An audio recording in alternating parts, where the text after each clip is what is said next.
അപ്പോൾ ഇതുപോലത്തെ ഒരു എഫക്റ്റ് നമുക്ക് എങ്ങനെ ഉണ്ടാക്കാൻ നോക്കിയാൽ നമുക്ക് നേരെ ക്യാപ്കട്ടിലേക്ക് പോകാം. നമുക്ക് വേണ്ടത് നമ്മൾ ചാടുന്ന സ്ഥലത്ത് ഒരു ഫോട്ടോയും അതേ സ്ഥലത്ത് നിന്നിട്ട് ചാടുന്ന ഒരു വീഡിയോ ആണ് വേണ്ടത്.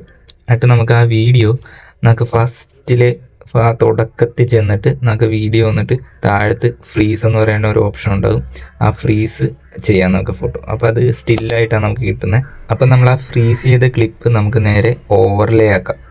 ഓവർലേ ആക്കിയിട്ട് ആ ഫ്രീസ് ചെയ്ത ക്ലിപ്പ് നമുക്കൊരു 0.1 സെക്കൻഡിലേക്ക് ഡ്രിം ചെയ്തെടുക്കാം.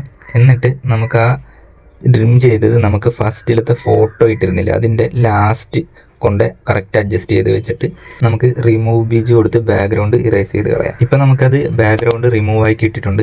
ഇനി ചെയ്യേണ്ടത് നമ്മൾ ഈ ബാക്ക്ഗ്രൗണ്ട് റിമൂവ് ആക്കിയതിന് കീ ഫ്രെയിം ആഡ് ചെയ്യാം. ആ ലാസ്റ്റ് കൊണ്ടുവന്നിട്ട് ഒരു കീ ഫ്രെയിമും ആദ്യമേ കീ ഫ്രെയിം കൊണ്ടുവച്ചിട്ട് നമുക്ക് നമ്മുടെ ആ ഫോട്ടോ സൂം ഔട്ടാക്കി മാക്സിമം ചെറുതാക്കി വെക്കാം.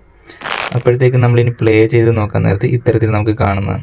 അതൊരു ഫ്ലോയ്ക്ക് വേണ്ടി നമുക്കൊരു ഗ്രാഫും കൂടി ആഡ് ചെയ്യാം. അത് ക്യൂബ് ഔട്ട് എന്ന് പറഞ്ഞിട്ട് നമുക്കൊരു ഗ്രാഫ് ആഡ് ചെയ്ത് കൊടുക്കാം. അപ്പോൾ ഇത്രയേ ഉള്ളൂ നമുക്ക് ചെയ്യാൻ വേണ്ടി.